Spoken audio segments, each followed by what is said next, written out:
Dear students of BTech second year, I am Dr. Rajin Pasai, Associate Professor of Mathematics in Engineering Science Immunity Department. Very good afternoon to you, all of you. For today, 10th lecture on Unit 3.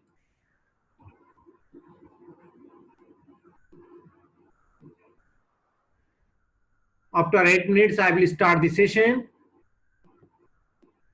26.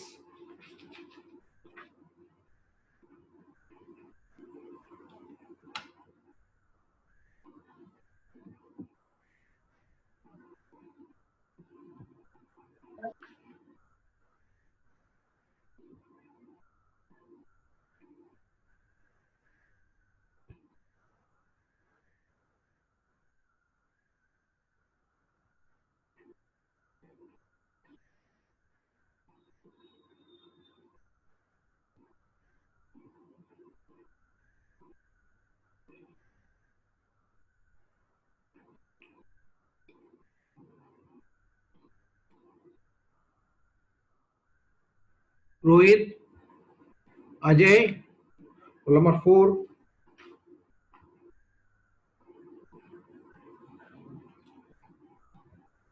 Rohit. Who is Rohit? Right roll number?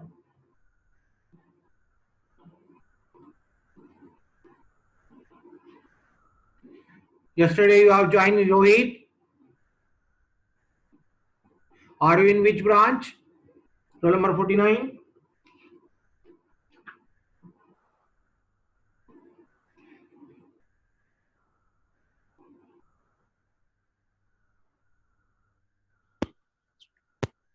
Roll number 26.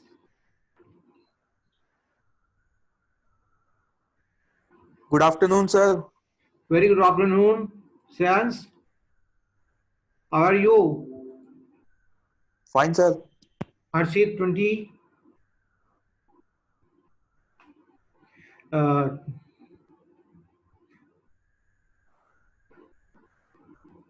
Tell me, Rohit, your roll number. I do not know the roll number of Rohit. You are not in roll list. Tell me about your branch, in which branch you will belong to. Just tell me. I do not have any question regarding to this. If you are student of our college, there is no problem. You welcome. Rohit, Lonare किस branch में बैठे हैं? Yes sir. किस branch में हो तुम? Sir civil. Civil में हो? Sir civil. सिविल में तुम्हारा रोहित लोहाने तो नाम नहीं है बेटा. डिप्लोमा होल्डर हो क्या? सर वो अभी हमने ट्रांसफर करवा. अच्छा, लेटर एंट्री के हो? हेलो. हाँ, लेटर एंट्री में हो क्या? हाँ सर. तो कौन सी ब्रांच? सर कॉलेज ट्रांसफर करवा अभी. ठीक है बेटा, अभी आपको मिला नहीं होगा अभी.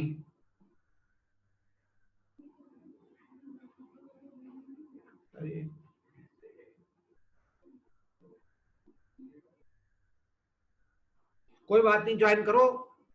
रोहित जाओ मत.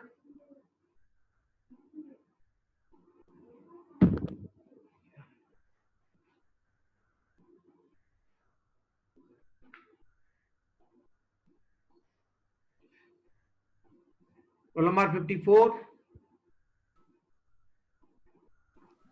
सर बोलो बेटा. 29. Roll number 29. 38. 35. हेलो. ये हेलो. हाँ बोलो बेटे. बोलो बोलो बोलो रोहित. ट्रांसफर करवाया तो सर कॉलेज हाँ सर हाँ. कॉलेज तो आज फर्स्ट क्लास है हमारा. अच्छा अच्छा, ठीक है. सिविल में आए हो ना बेटा आप? ओके, कोई बात नहीं. वेलकम. हाँ सर. हाँ. शेखर चौहान. ओके 46. कोई बात नहीं, डिपार्टमेंट में बात करके आप अपना वो ई कैंपस का आईडी ले लीजिएगा. उसके लिए जो भी फॉर्मेलिटी वो कर दीजिएगा क्लास के बाद.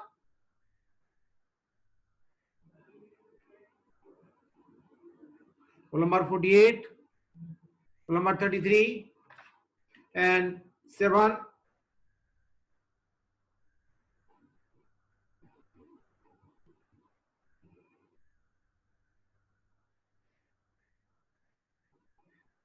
आपके क्लास में श्रेयांश रेगुलर स्टूडेंट है, उसके भी टच में रहिएगा, मेरे भी टच में रहिएगा।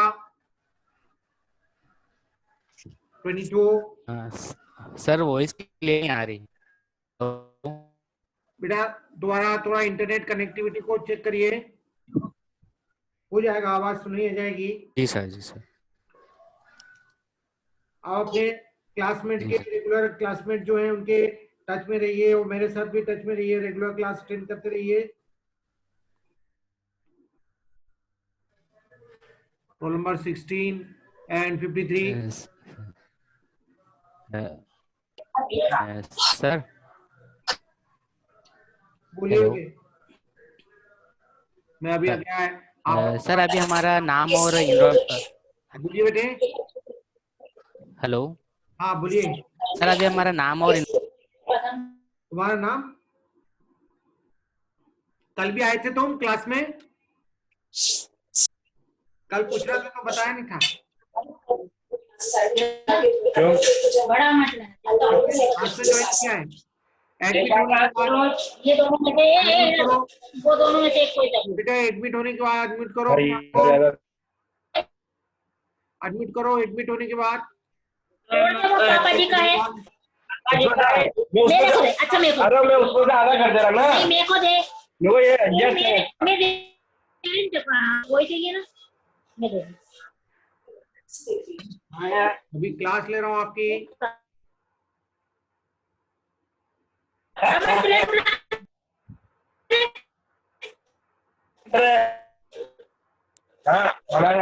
जो भी क्लास ज्वाइन कर रहे हैं उनको एक रिक्वेस्ट है कि आप लोग अपना माइक करिए। सभी को अनम्यूट करूंगा जब 1 मिनट के बाद सभी को अनम्यूट करूंगा। 28 17 ये रोल नंबर बता, ये कौन सा है? 17 17 का रोल नंबर लिखने का नहीं आता तुझे? ये क्या कौन सा कोड में लिख रहा है? ये कौन सा कोड है?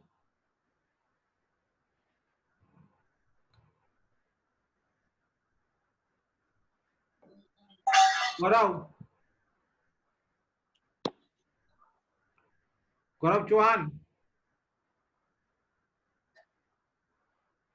हो गया। Arpit Verma okay, he said college transfer. okay Chirans, I listen it.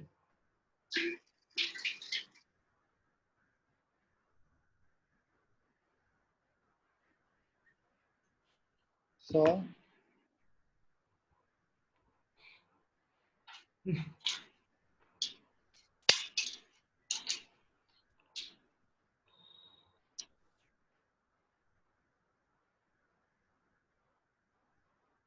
Sumit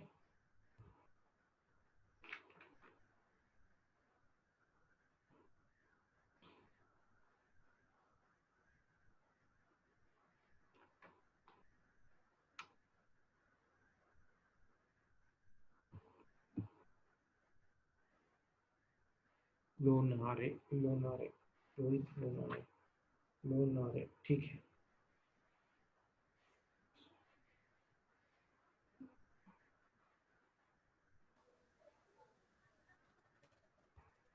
Okay, time. So आप taking your attendance and permission is over now.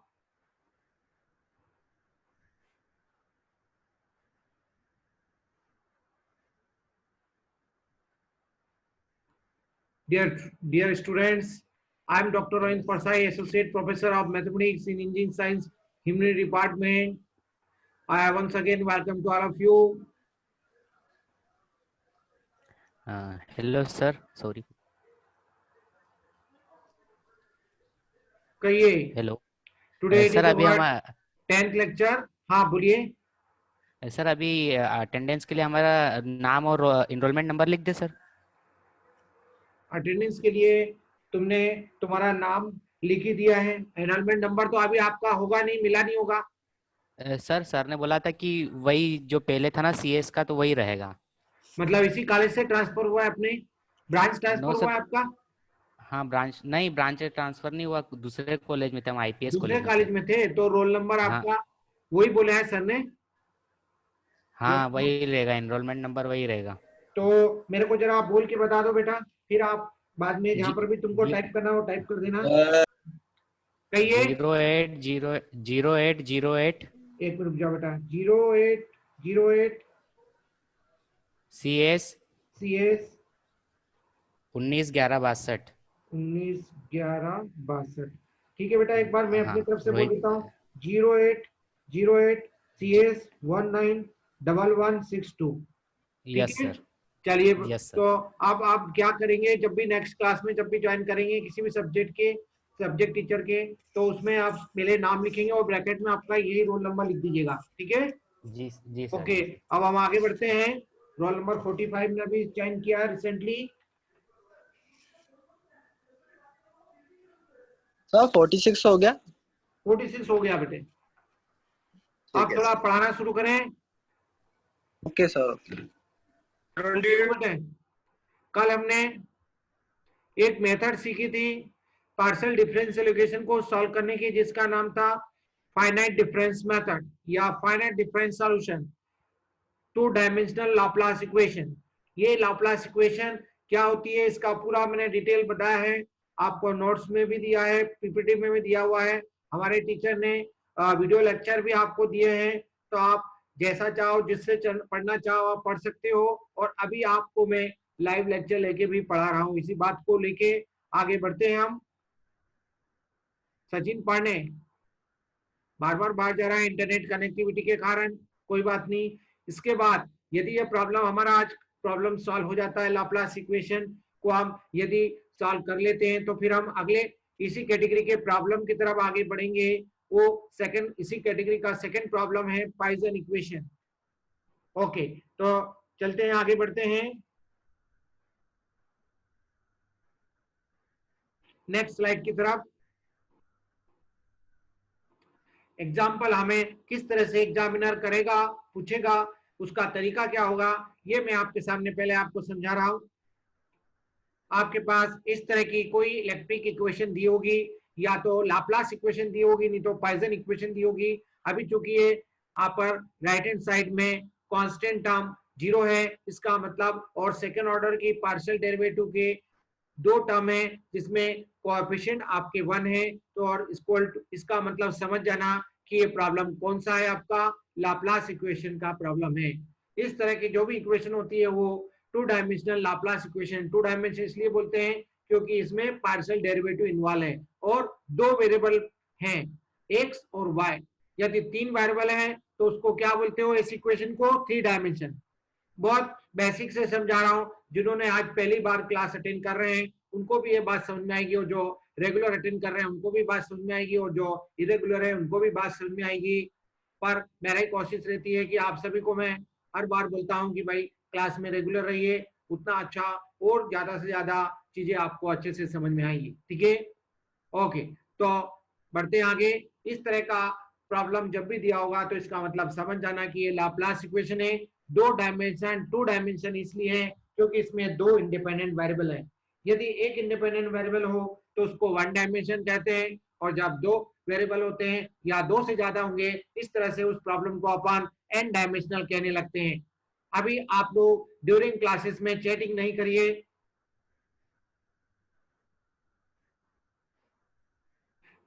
Sumit, Parvati, तुम्हारा अटेंडेंस ले चुका हूं, तुम रोल नंबर लिखो करो बेटे, ज्वाइन करते समय रोल नंबर लिखो करो, बाद में मैसेज करने की बजाय। ठीक है, अभी आपको ऑनलाइन टेस्ट का भी शेड्यूल ऑलरेडी आ चुका है, इसलिए आप लोग पहले और दूसरी यूनिट की अच्छे से तैयारी कर लीजिए। कंसेप्चुअल न्यूमेरिकल प्रॉब्लम्स होंगे जो आपको अपनी कॉपी में सॉल्व करके ही उसका आंसर उसमें देना होगा, करेक्ट आंसर को टिक करना होगा। ठीक है, तो इसलिए टेस्ट को बहुत ध्यान से दीजिएगा। ठीक है, क्योंकि इसके मार्क्स आपके एमएसटी में ऐड हो सकते हैं। ठीक है, तो इसलिए आपको मैसेज भी आ रहा है, डिपार्टमेंट ने ऑलरेडी शेड्यूल करके भेजा हुआ है। ओके, तो सर लेटरल वालों के लिए भी है टेस्ट? सभी के लिए टेस्ट है बेटे, सभी के लिए टेस्ट है। 25 तारीख से शुरू हो रहा है। आप अपने क्लासमेट से जितनी भी मदद हो सकती है ले लीजिए और उसको क्लास वर्क कॉपी लेके अपनी पढ़ाई शुरू कर दीजिए, रिवीजन कर लीजिए।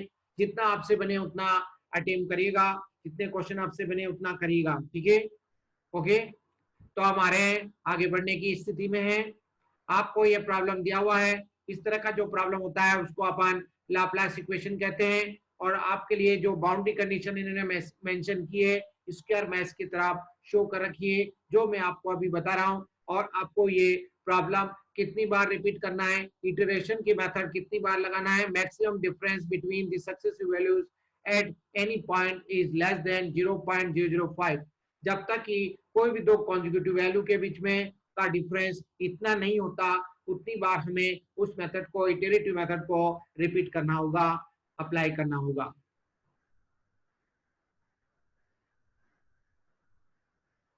इस तरह से आपको प्रॉब्लम दिया गया होगा, जिसमें आपके पास ये है, आपके सामने एक पूरा स्क्वायर बाउंड्री एक रीजन दिया हुआ है, जिसमें आपके पास यह पहला पॉइंट है जिसको ओरिजिन है, ये पहला कॉर्नर जिसको ओरिजिन पे ओ पे फिक्स कर रखा है। ये दूसरा पॉइंट है 10 है इसका, इस पॉइंट की वैल्यू यहाँ पर आपके सामने जो डिपेंडेंट वेरिएबल है उसकी जो वैल्यू दे रखी है आपको वो 10 दे रखी है, इस पर 20 दे रखी है, इस पॉइंट पर 30 दे रखी है, इस पॉइंट पे u ऑफ x का y का मान 40 दे रखा है, यहाँ पर 50 दे रखा है, यहाँ पे 60 दे रखा है, यहाँ पर भी 60 है, यहाँ पर भी 60 है, इधर भी 60 है, इधर 40 है, इधर 20 है। ये आपके सामने ये पूरी बाउंड्री है जिसमें आपको बाउंड्री पॉइंट्स दे रखे हैं, बाउंड्री कंडीशन दे रखी है। x से ज्यादा वैल्यू दी है, इसका मतलब इसको अपन बाउंड्री वैल्यू प्रॉब्लम बोलते हैं। और इसके बीच में जो आपके सामने इंटरसेक्शन है, जो इनके इंटरसेक्टिंग पॉइंट्स हैं, वो वैल्यूज आपसे पूछा है। इस पॉइंट पर क्या सोल्यूशन होगा वो हमें निकालना है, मतलब u1 की वैल्यू निकालना है, u2 की वैल्यू निकालना है, u3 की वैल्यू निकालना है और u4 की वैल्यू निकालना है। कभी कभी ये सिंबल एग्जामिनर यहाँ पर नहीं शो करता है, तब उस केस में आप ये सिंबल जो भी डिपेंडेंट वेरिएबल आपका दिया हुआ है क्वेश्चन में, वो आप यहाँ पर u के प्लेस पे ले सकते हैं, ठीक है। तो ये है क्वेश्चन को समझने का तरीका। अब हम इसको स्टेप बाय स्टेप आपके सामने कल जो मेथड बताई थी उस तरीके से इसको सॉल्व करके बताएंगे नेक्स्ट स्लाइड में। ये स्लाइड नोट कर ली सभी ने, स्क्रीनशॉट ले लीजिए। जो कॉपी लेके नहीं बैठे हैं वो लोग स्क्रीनशॉट ले लीजिए मोबाइल में। बढ़े आगे नेक्स्ट स्लाइड की तरफ। इंद्रजीत चौहान, हरिओम चौहान, शेखर चौहान, आवाज सुनी आ रही है सभी को? म्यूट करके मेरे को यस बोलिए। यस सर, आ रही है। चलिए बेटे अब आगे बढ़ते हैं नेक्स्ट स्लाइड की तरफ। वही जो अभी आपको मैंने कुछ बातें ओरली डायग्राम के द्वारा समझाई है कि हमें क्या कैलकुलेट करना है, हमें सोल्यूशन निकालना है, मतलब u1, u2, u3 की और u4 की वैल्यू निकालना है। तो सबसे पहले हम इनकी इनिशियल वैल्यू निकालेंगे। इनिशियल वैल्यू का मतलब पहली बार में जो सोल्यूशन निकलता है इवेलुएट करते हैं, क्योंकि क्वेश्चन में दिया नहीं है। यहाँ पर पार्शियल डिफरेंशियल के केस में हमारे पास इनिशियल वैल्यू नहीं दी होगी, तो इसलिए हमें यहाँ पर लेना होगा, कैलकुलेट करना होगा। जो आपको अभी हमने कल मेथड बताई थी उस मेथड को यूज करके हम इनकी इनिशियल वैल्यू निकालेंगे, मतलब सबसे पहले सॉल्यूशन पहली स्टेप में कैलकुलेट करेंगे। आप इसको समझने के लिए हमको डायग्राम की तरफ फिर से देखना पड़ेगा। डायग्राम को एक बार फिर से सभी लोग देख लें। जिन्होंने डायरी में नोट किया उन्होंने डायरी में देख लें, जो यहाँ पर देखना चाहते हो यहाँ पर देख लें। देखो बेटे, आप जो पॉइसन इक्वेशन होती है और जो ये आपकी लाप्लास इक्वेशन है, इसको निकालने का जो तरकीब है वो हम सबसे पहले ये वाला जो मैं आपके सामने लेजर पॉइंटर से हाईलाइट कर रहा हूँ, हम पहले इस लेवल की अननोन वैल्यूज निकालेंगे, मतलब u1, u2 निकालेंगे और फिर इसके बाद u3, u4 निकालेंगे। हम टॉप से बॉटम की तरफ आएंगे, ठीक है। तो वही हम आपके सामने नेक्स्ट स्लाइड में करने जा रहे हैं, वही काम आपके सामने आपको एक्चुअल करके बताएंगे। अब देखिए जनाब बेटे, आपको यदि U1 की वैल्यू निकालना है, आपको मैंने दो फार्मूले बताए, एक तो डायगोनल 5 पॉइंट फार्मूला बताया और एक स्टैंडर्ड 5 पॉइंट फार्मूला बताया। फिर से डायग्राम की तरफ आए, आपको U1 निकालना है, ठीक है। U1 की वैल्यू निकालने के लिए आपके पास जो इसके टर्मिनल्स हैं वो है, एक है this point, this point, this point, this point, this point, this point, this point and this point. ये आपके टर्मिनल्स हैं। U1 की वैल्यू निकालना है, मतलब आप इस पोर्शन की बात कर रहे हैं। ये 4 पॉइंट है आपके पास, ये 4 क्वाड्रेंट हैं। याद करो कल जब मैंने आपको सॉल्यूशन निकालने की मेथड बताई थी, तो जो आपका फार्मूला होता है वो कितने क्वाड्रेंट से को बिलोंग करता है, दोनों ही फार्मूले बताए मैंने आपको। एक तो 5 पॉइंट फार्मूला बताया स्टैंडर्ड, और एक डायगोनल 5 पॉइंट फार्मूला बताया। उसमें हमारे पास कितने क्वाड्रेंट होना चाहिए इस सेंटर वैल्यू को निकालने के लिए? 4 होना चाहिए। या तो कॉर्नर की वैल्यू, ये कॉर्नर की, ये कॉर्नर की, ये कॉर्नर की, ये कॉर्नर की वैल्यू मालूम होना चाहिए। नहीं तो ये कॉर्नर की वैल्यू नहीं मालूम है तो हमारे पास ये जो मिडिल की वैल्यू है ये मालूम होना चाहिए। तो आप देखेंगे बेटे, यदि हम यहाँ पर स्टैंडर्ड 5 पॉइंट फार्मूले से चलेंगे तो हमारे पास यहाँ पर दो वैल्यू अननोन है, एक U3 भी अननोन है और एक U2 भी अननोन है। और जब अपन यदि डायगोनल को लेंगे, इस पॉइंट से इस पॉइंट को मिला दीजिए, एक डायगोनल मिल गया, और इस पॉइंट से इस पॉइंट को मिला दीजिए, इस बाउंड्री पॉइंट से इस बाउंड्री पॉइंट को मिला दीजिए, तो आपको ये दूसरा डायगोनल मिल गया। बिना डायग्राम के समझ में ही नहीं आएगा, इसलिए इमेजिन करके चलना है। इस तरह से आपको मैंने यहाँ पर ग्राफ के द्वारा ही समझा रहा हूँ, ठीक है। तो ये जनाब आपके सामने, यदि हमने ये डायग्राम बनाया, ये डायगोनल बनाया, एक डायगोनल, ये दूसरा डायगोनल, तो इसके डायगोनल के जो एंड पॉइंट्स हैं, यदि हम इस तरह से चलेंगे तो हमको केवल एक ही वैल्यू की जरूरत है, एक ही अननोन की जरूरत है। Am right? तो हमारे लिए ये तरीका सुटेबल होगा। हम इस तरह से करेंगे तो हमारा काम आसान होगा, क्योंकि हमारे पास केवल एक ही अननोन है। तो क्या हम U4 की कुछ इनिशियल वैल्यू अज्यूम कर सकते हैं? ऑफ कोर्स, हम U4 की इनिशियल वैल्यू 0 अज्यूम कर सकते हैं। यदि एग्जामिनर नहीं देता है तो आप 0 ले सकते हैं। ऐसा मैंने आपको पिछले यूनिट में भी बताया था कि जब आपको इनिशियली कोई वैल्यू नहीं दी होगी तो आप 0 ले सकते हैं। तो यहाँ पर हम वही करेंगे, यहाँ पर हम U4 की वैल्यू 0 ले लेंगे, और ये जो आपके सामने हमने फार्मूला बनाया था उसको हम यूज करके इन डायगोनल के एंड पॉइंट्स को एवरेज लेके, अर्थमेटिक मीन लेके हम उसका U1 का मान निकालेंगे, मतलब पहली बार में इसका सोल्यूशन निकालेंगे। अब आ जाते हैं हम उस पॉइंट की तरफ, वही जो हमने आपके सामने, ये देखिए बेटे आपके सामने वही लिखा हमने। First of all we shall find the initial value of U1, U2, U3, U4 for this let U4 equal to 0, then the initial value of U1 by diagonal 5 point formula, इसको शॉर्टकट में DFTF कहते हैं, इससे हम calculate कर सकते हैं। क्या फार्मूला होता है? कुछ नहीं, जो डायगोनल के एंड पॉइंट से उनका सम कर दीजिए और उसको 4 से डिवाइड कर दीजिए। सबसे आसान तरीका, जो भी डायगोनल के एंड पॉइंट्स की टर्मिनल की वैल्यू दे रखी है, आपको उनका सम करके उसको 4 से डिवाइड कर दीजिए तो आपको ये वैल्यू मिल जाएगी। तो वही किया हमने, 60 plus U4 plus 20 plus 60 equal to 4। अब इस बात को मैं डायग्राम से भी देख के आपको क्रॉस वेरीफाई करा देता हूं, फिर इसी को हम बाद में रिपीट करेंगे। ये देखो बेटे, 60 प्लस U4 और 20 प्लस 60, राइट? आपके दिमाग में क्वेश्चन हो सकता है कि सर हम पहले ये वैल्यू ले लें और फिर बाद में ये डायगोनल के एंड की वैल्यू ले लें।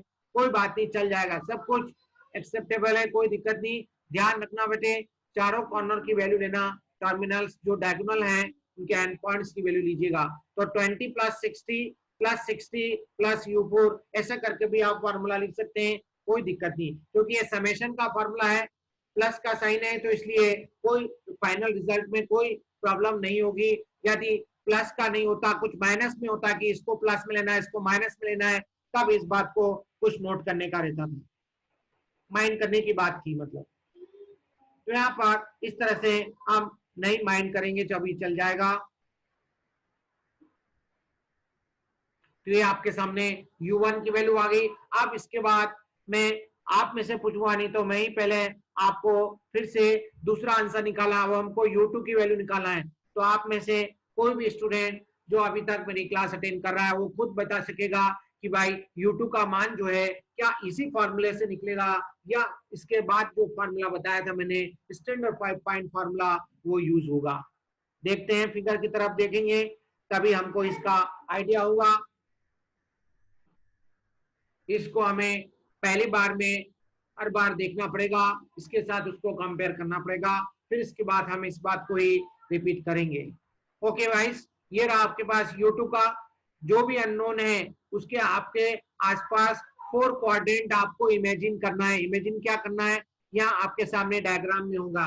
ये रहा पहला क्वाड्रेंट, ये दूसरा क्वाड्रेंट, ये तीसरा क्वाड्रेंट और ये चौथा क्वाड्रेंट। एम आई राइट?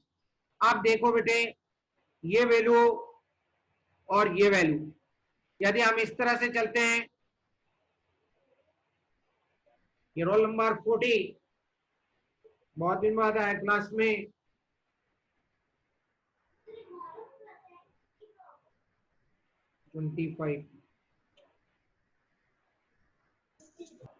आपके पास ये वाला ऑप्शन है और फिर इसके बाद आप लोग जो इसमें 60 प्लस U4, तो आपके लिए दो वैल्यू मालूम होना चाहिए।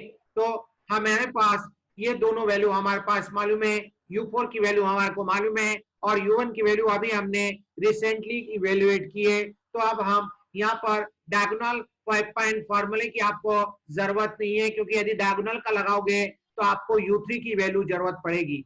तो आपका यहाँ पर U2 को निकालने में ये जो पहले डायगोनल फॉर्मूला लगाया वो फेल हो रहा है। फेल क्यों हो रहा है? क्योंकि इसके लिए आपके पास U3 अननोन है।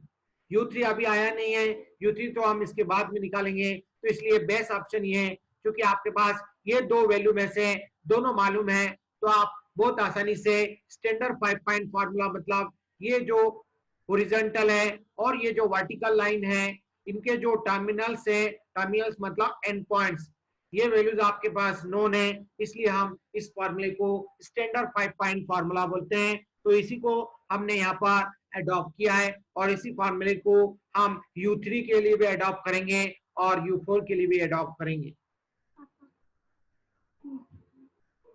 दोनों के लिए हम ये टेक्निक्स लगाना हमारे लिए इजी होगी, क्योंकि हमारे पास इसके लिए इसके जो वैल्यूज रिक्वायर्ड है वो हमको मालूम है।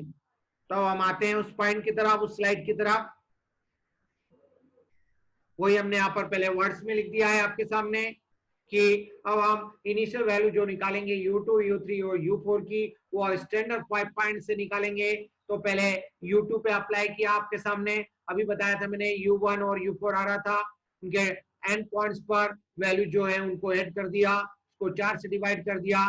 फिर इसके बाद इसमें U1, U4 की वैल्यू, U1 तो अभी आपने निकाला उसको ले लिया और U4 आपने 0 एज्यूम किया इनिशियली, इसलिए उसको ये कर लिया।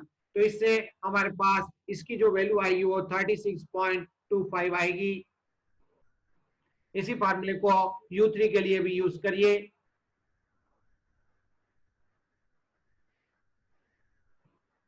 U3 के लिए जब यूज करेंगे तो उसमें U4 और U1 यूज होगा, 20 प्लस 10। हेलो, हाँ जी बोलिए। हेलो कहिए बेटे। सर, इसमें जैसे U2 निकाला तो उसमें डायगोनल वाला फॉर्मूला अप्लाई किया या फिर स्टैंडर्ड वाला? ये देखना है, यहाँ पर लिख दिया है मैंने, ये देखिए स्लाइड में लिखा हुआ है स्टैंडर्ड 5 पॉइंट फॉर्मूला।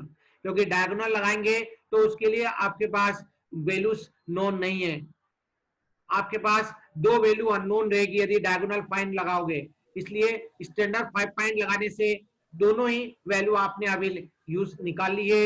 एक तो U4 को आपने 0 मान लिया है इनिशियली और U1 का मान अभी आपने रिसेंटली निकाला है 35। तो आपके पास यहाँ पर चारों वैल्यू नोन है। जो भी आप फार्मूला लगाना चाहते हैं 5 पॉइंट फार्मूला, उसका उद्देश्य ये रहता है कि आपके पास वो चारों पॉइंट, वो चारों वैल्यू मालूम होना चाहिए। Right? Okay sir, yes sir. ऐसा ही, और जिसमें ज्यादा अननोन्स रहेंगे उस ऑप्शन को ओमिट करेंगे, अवॉइड करेंगे। तो इसलिए यहाँ पर हमें U2, U3 में ये प्रॉब्लम आ रही है, इसलिए हम ये काम कर रहे हैं जो मैंने अभी आपको डायग्राम को बता के बताया था। तो यहाँ पर U2 के लिए अप्लाई कर दिया, फिर U3 के लिए भी देखिए आप उसी तरह से हमने एक बार फिर से डायग्राम से बता देते हैं। फिर इसी को बार बार हम रिपीट करेंगे सक्सेसिव इटरेशंस के लिए। टाइम को अपडेट करा है हमने ताकि ये बात पूरी हमारी हो जाए आज की लेक्चर की। ये देखो बेटे, हम U3 की बात कर रहे हैं। एक देखना, मेरे पॉइंट को समझना, ये 20 है, ये पॉइंट और ये पॉइंट की वैल्यू मालूम है। ये पहला ओरिजेंटल है, इसके टर्मिनल्स U4 आपने अज्यूम किया हुआ है, तो ये और ये दोनों नोन है। U1 तो आपने अभी पहले निकाला हुआ है और ये भी निकाला है, तो मतलब ये दोनों नोन है आपके लिए। ठीक है बेटे? सर 41 रोल नंबर की अटेंडेंस लग गई क्या? लग गए बेटे, तो दोबारा ज्वाइन किया है। मैंने जब तेरे को पहली बार अलोक किया था तभी अटेंडेंस दे दी थी मैंने। ठीक है बेटे? अभी आपके दिमाग में बता दो। हाँ बेटे बोल। 21 की लगी। 21 की लगी बेटे, तुम्हारा 21 22 की सर। 22 की भी लगी बेटे, 22 की लगी हुई है। तुम पढ़ाई की तरफ ध्यान दो यार बेटे। हाँ, अभी आपके दिमाग में किसी जो रेगुलर क्लास में पढ़ रहा है उसके दिमाग में गुदगुदी हो रही है कि सर ये हम स्टैंडर्ड 5 पॉइंट फार्मूले को यहाँ पर U3 पे कैसे अप्लाई किया है। तो देखिए बेटा, बहुत आसान है। ये एक लाइन है, ये ओरिजेंटल लाइन है जिसको अपन एक्स एक्सिस बोलते हैं, ये पॉजिटिव और ये नेगेटिव, ऐसा माइंड में एज्यूम करके चलना है। 4 क्वाड्रेंट, ये क्वाड्रेंट, ये दूसरा क्वाड्रेंट, ये तीसरा क्वाड्रेंट और ये चौथा क्वाड्रेंट, और ये वाई एक्सिस है। ठीक है? तो यहाँ पर एक्स एक्सिस के टर्मिनल की वैल्यू और वाई एक्सिस के टर्मिनल की वैल्यू जब हमारे पास नोन होगी तब हम स्टैंडर्ड 5 पॉइंट फार्मूला लगाने की स्थिति में होंगे। तो हमारे पास चारों चीज मालूम है, इसलिए हम स्टैंडर्ड 5 पॉइंट से U3 की वैल्यू निकाल रहे हैं। और फिर इसी बात के लिए हम U4 के लिए भी हम उसको बेटरमेंट करेंगे, उसको अपडेट करेंगे और वो वैल्यू निकालेंगे। तो देखिए जनाब, U3 के जब आप U4 निकालने जाओगे तो किस किस को यूज करोगे? U3 को यूज करोगे, 40 लोगे, U2 लोगे और 20 लोगे। तो आपका जो आपने इनिशियल U4 एज्यूम किया था उसका मॉडिफाइड वर्जन आपका स्टैंडर्ड 5 पॉइंट फॉर्मूले से बहुत आसानी से निकल जाएगा। आते हैं हम उस पेज की तरफ, उस स्लाइड की तरफ जहां पर ये आपके सामने फॉर्मूला लिखा गया है।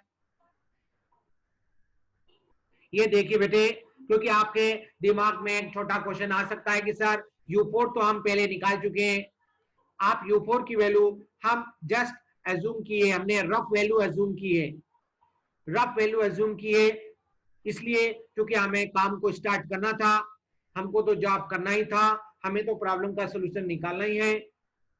भले क्वेश्चन में एग्जामिनर नहीं दे रहा है तो हमें एज्यूम करके लेना है डाटा।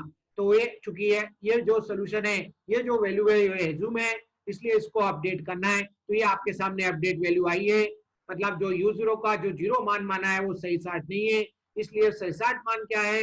28.125। राइट? कोई शक किसी को? बस आप इसी मेथड को हम लोग बार बार रिपीट करेंगे जब तक कि दो वैल्यूज, कोई भी दो वैल्यू आपके दो इटरेशन की सेम नहीं आ जाती, उतनी बार हमें इस प्रोसेस को रिपीट करना होगा। उसी प्रोसेस को गॉस ने रिपीट किया था, इसलिए उसको गॉस सीडल का इटरेटिव मेथड कहा जाता है।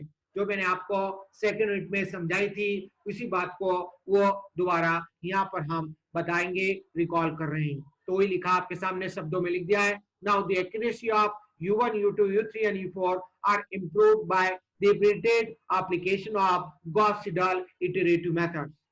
ले लीजिए इसका स्क्रीनशॉट, फिर इसके बाद के पेज का भी ले लीजिए क्योंकि हम कुछ सेकंड में दूर हो जाएंगे, इंटरनेट से डिस्कनेक्ट हो जाएंगे, ऑनलाइन सेशन हमारा वो हो जाएगा, टाइम आउट हो जाएगा।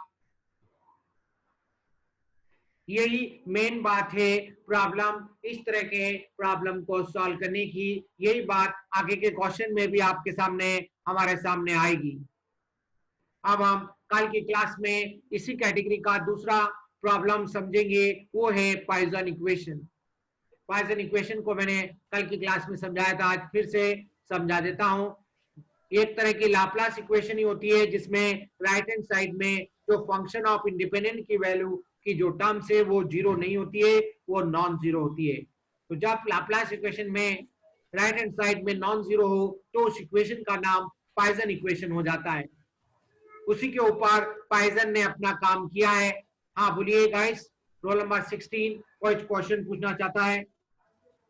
बोलिए बेटे, म्यूट करके गोविंद अपना क्वेश्चन पूछिए बेटे। क्या क्वेश्चन है गोविंद तुम्हारा? अटेंडेंस का पूछा था बोलो बेटे। सर। रोल नंबर 16 के अटेंडेंस लग गए क्या? लग गई बेटे। मैं आपको जो ठीक है। एडमिट करता हूँ उस समय मैं इसमें एड ऑन कर लेता हूँ, ठीक है। और उसके बाद फिर चैट बॉक्स से रिकॉर्डिंग चूंकि आपकी हो रही है, चैट बॉक्स से क्रॉस चेक करके फिर फाइनल क्रॉस चेक करता हूँ और तब जाके कैंपस पे आपकी अटेंडेंस देता हूँ मैं, ठीक है।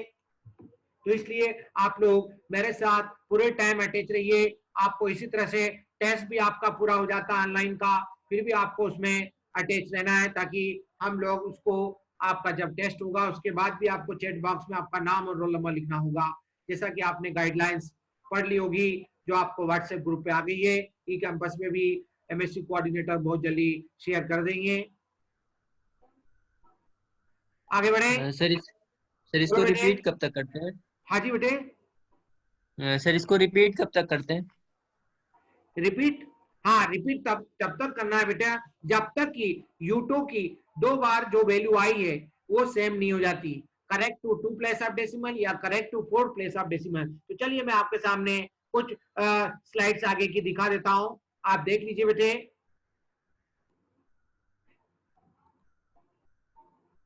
इसी को मैंने एक जनरल फॉर्मूले के रूप में आपके सामने दर्शा दिया है। n प्लस, हमने मान लिया कि हमको n+1 बार U1 को रिपीट करना होता है, U2 को रिपीट करना होता है, U3 को रिपीट करना होता है, U4 को रिपीट करना होता है।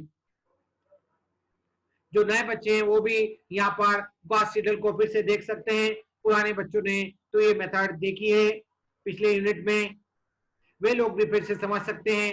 n बराबर 0 मतलब जब आप पहली बार स्टार्ट करोगे तो वो पहला इटरेशन कहलाता है, जिसके लिए 0 रखते हो। फिर जब दूसरी बार करोगे, दूसरी बार इस फॉर्मूले को अप्लाई करोगे तो उसके लिए n बराबर 1 रखोगे। फिर तीसरी बार करोगे तो n बराबर 2 रखोगे, जब तक कि 0 और 1 के लिए जो वैल्यू निकाली है वो कोई भी दो n की वैल्यू के लिए इन U1, U2, U3 और U4 का मान सेम नहीं हो जाता, उतनी बार हमें ये मेथड को रिपीट करना होगा। इस फॉर्मूले को अप्लाई करते रहना पड़ेगा। अभी मैं आपको वो स्लाइड भी दिखा देता हूं। देखिए बेटे, n बराबर 0 रखेंगे, इस फॉर्मूले में